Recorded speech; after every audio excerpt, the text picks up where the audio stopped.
आप सभी को मेरा मैत्रीपूर्ण नमो बुद्धाय जय भीम। मैं आप सभी का स्वागत करता हूं अपने इस यूट्यूब चैनल में जिसका नाम है एक कदम बुद्ध के धम्म की और आशा करता हूं कि आप सभी लोग स्वस्थ होंगे और बुद्ध और उनका धम्म का जो आपकी स्टडी है, आपका अभ्यास हो निरंतर वो बढ़ रहा होगा। तो आज बुद्ध और उनके धम्म का यह 72वां भाग है। इसमें आज हम राहुल और महामाया यशोधरा राहुल और यशोधरा ये इनकी जो सिद्धार्थ गौतम बुद्ध के साथ में जो भेंट होती है उसके बारे में हम आज जानेंगे, चर्चा करेंगे। तो शुरू करते हैं 72वां भाग। तो जब कल के भागने में हमने देखा था कि सिद्धार्थ और उनके पिता की जो भेंट हुई, उसके बाद में सिद्धार्थ गौतम बुद्ध को जो है उनके पिता उनके घर लेके गए। तो वहाँ पे उन्होंने संदेश भिजवाया यशोधरा को कि बुद्ध आए हैं, लेकिन यशोधरा वहाँ नहीं आई। उसने कहा कि अगर मैं योग्य होंगी, पात्र होंगी तो जो सिद्धार्थ है यहाँ मुझे खुद मिलने आएंगे। तब सबके साथ में चर्चा होने के बाद बुद्ध सारिपुत्त और को कहते हैं कि देखिए आप सब मेरे साथ में चलिए। और यशोधरा जो है अभी भी यानी वो क्या है, वो दुखी है और वो दुखी अवस्था में वह कुछ ऐसा विनय उसका टूट सकता है। तो वो अगर तथागत को छूने की कोशिश करे तो आप उसके बीच में ना आए। तो यह कहकर वो सब जो है बुद्ध के साथ में यशोधरा के महल में प्रवेश करते हैं।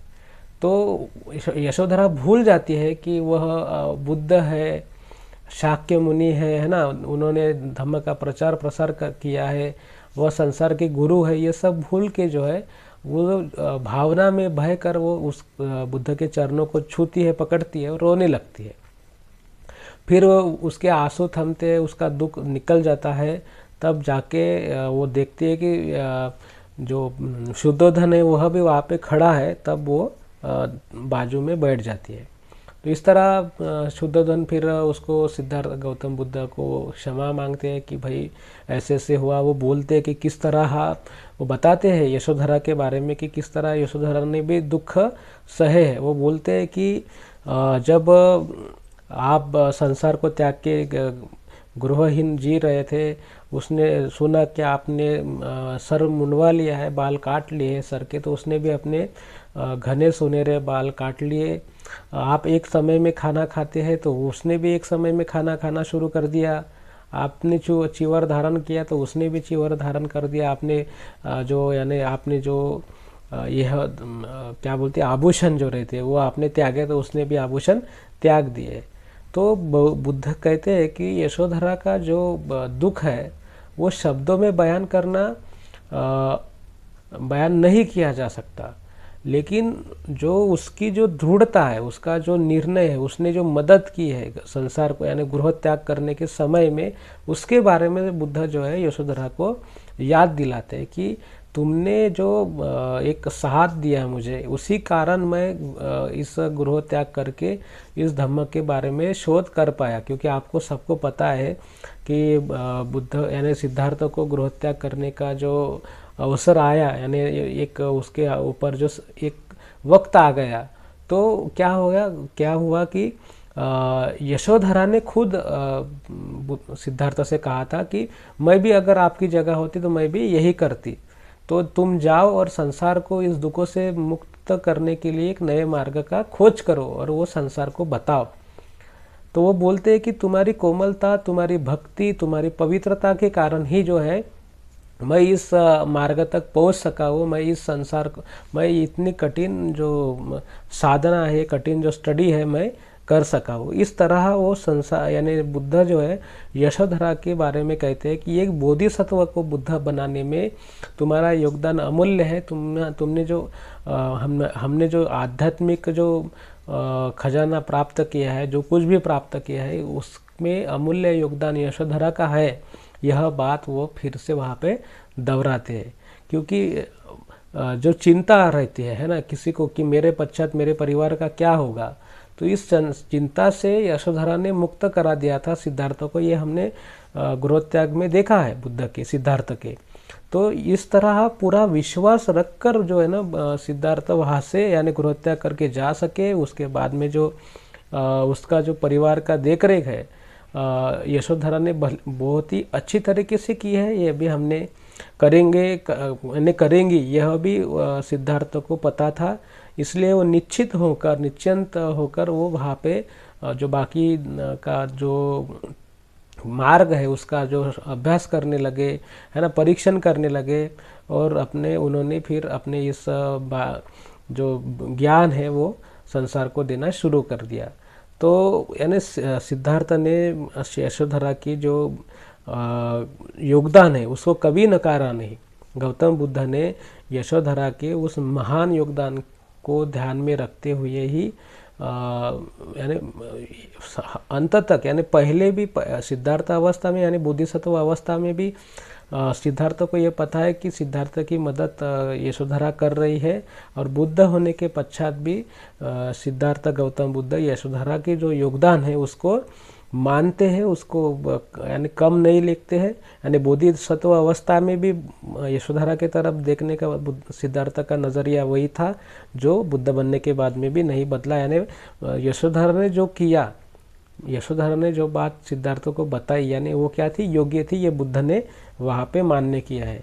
तो हम देखते हैं कि किसी भी स्थिति में जब यशोधरा ने, यानी यशोधरा अगर ऐसे होती कि उससे क्रोध आया होता तो वो कब की वहाँ से निकल चुकी होती, लेकिन उसने ऐसा नहीं किया। उसने अपने परिवार जो वादा, जो बात उसने सिद्धार्थ से की थी कि जाओ तुम निश्चिंत रहो, मैं तुम्हारे परिवार का ख्याल रखूंगी, और इसी बात को ध्यान में रखते हुए यशोधरा ने अंतिम समय तक, यानी अभी तक इस समय तक उसने अपने परिवार का अच्छे तरीके से ख्याल रखा है। ये बात के बारे में बुद्ध कहते हैं कि ये सराहनीय बात है, और इसी के कारण निश्चिंत होकर वह जो सिद्धार्थ है वह बुद्ध बन सका है। तो यह बात होती है, ये यहाँ तक तो ठीक है।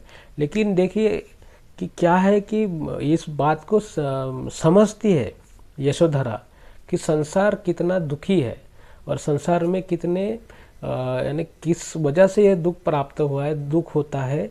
तो वो क्या कर रही है कि जब बुद्ध भोजन के लिए बैठे हैं बाहर सभी संघ के साथ में, तब वो अपने बेटे को, राहुल को क्या कहते हैं कि जाओ तुम्हारे पिता के पास जाओ, और उनके पास में जो अक्षय निधि है, देखिए अभी अक्षय क्या होता है, अक्षय निधि क्या होता है ये तो आप सभी को पता है, जिसका कभी क्षय नहीं होता, कभी खत्म नहीं होता, वह अक्षय निधि तुम अपने पिता को मांग लो। तो वो जाता है, वो पहले बोलता है कि मेरे पिता तो शुद्धोधन है ना माँ, तो बोलते शुद्धोधन तुम्हारे पिता नहीं है, तुम्हारे पिता वो जो बैठे हैं संघ के बीच में वो है। तो वो जाता है, वो कहता है कि देखिए कि आपकी जो छाया है श्रमण, वह भी कितनी सुंदर है, कितनी आह्लाददायक है, यह कहता है।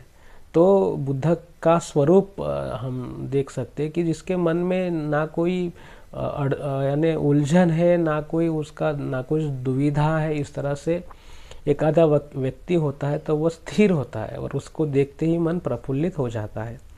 तो वो छोटा बच्चा 7 साल का, वह भी प्रफुल्लित हो गया, बोलने लगा कि मैं आपसे जो है, आप मेरे पिता है तो मैं आपका उत्तराधिकार चाहता हूँ, आपकी जो धन है उसमें मैं उत्तराधिकार चाहता हूँ, मुझे आपका अक्षय निधि प्रदान करिए।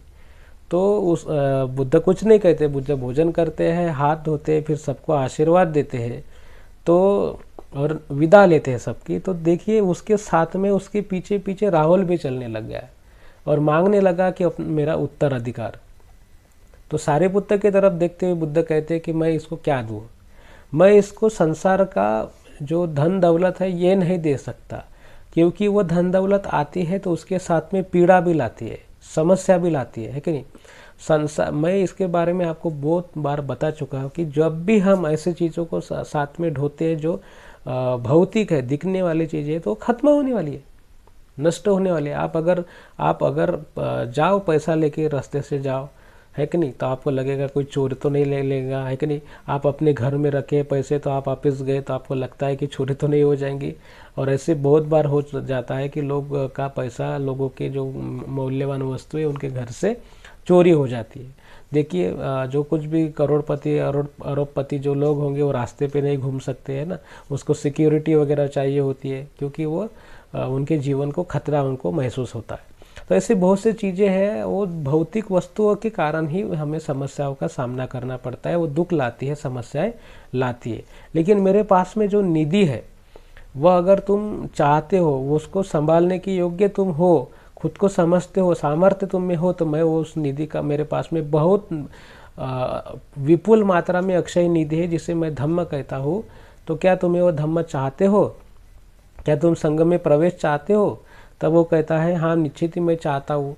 वो बोलते हैं कि संघ जिस तरह ध्यान करके जो है संसार में जो आदर्श है, संसार में जो आदर्श सुख है और अक्षय सुख है, और उसके लिए ध्यान करता है, उसके लिए प्रयत्नशील है, और वो क्या है, प्राप्य है, यानी वो प्राप्त हो सकता है। ऐसा नहीं अनाकलनीय नहीं है, एक को ही प्राप्त होगा, यानी बहुत मेहनत कर दी एक को प्राप्त होगा, हजारों को नहीं प्राप्त होगा, ऐसा नहीं है।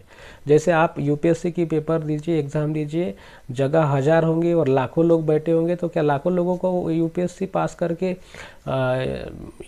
आईएएस नहीं बनाने वाली? ये तो वो तो 1000 ही जगह होंगे तो 1000 ही लोगों को बनाएंगे, है ना, लोग कितने ही प्राप्त रहो। लेकिन संसार का जो अक्षय सुख है वो करोड़ों लोग भी अगर प्रयत्न करेंगे, बुद्ध के धम्म के अनुसार आचरण करेंगे, तो उनको समान रूप से प्राप्त होगा। ऐसा नहीं कि किसी को कम किसी को नहीं मिलेगा, ऐसा नहीं, उसमें कोई कंपटीशन नहीं है। उसकी कंपटीशन खुद के साथ में होती है। इसलिए बुद्ध कहते हैं कि ये प्राप्य है, ये प्राप्त होने वाला सुख है, तुम अगर चाहते हो तो मैं तुम्हें ये सुख विपुल मात्रा में प्रदान कर सकता हूँ और तुम्हें ये उत्तराधिकार मैं दे सकता हूँ। तो वो 7 साल का जो बच्चा है उनका राहुल, वो बुद्ध के पीछे पीछे चल पड़ा और वो भी संगम में शामिल हो गया। उस ना वो खुद को उसने रोका, ना उसको किसी ने रोका, ना तथागत ने नहीं रोका, किसी ने नहीं रोका। उसके माँ ने तो खुद उसको भेज दिया, है कि नहीं। अभी देखिए यशोधरा ने पहले सिद्धार्थ को भेज दिया, वो बुद्ध बन गए। अभी उसकी मार्गदर्शन में उसका बेटा आगे बढ़े, इसलिए उसने अपने लाडले बेटे को भी बुद्ध के साथ में भेज दिया।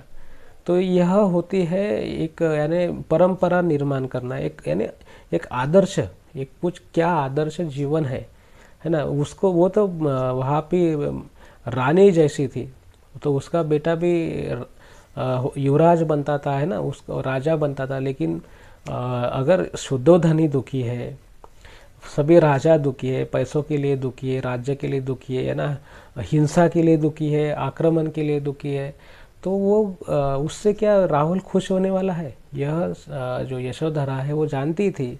इसलिए अक्षय सुख यानी जो खुशी होती है वो मानसिक होती है, तो किस तरह से प्राप्त हो, किस तरह से जीवन जिया जाए और किस तरह से जीवन में हम अप्रमाद करते हुए, आसक्ति से दूर रहकर किस तरह से जी सकते हैं, इसका उसको प्रशिक्षण मिले। इसलिए उसने राहुल को भी सिद्धार्थ गौतम बुद्ध के साथ में भेज दिया।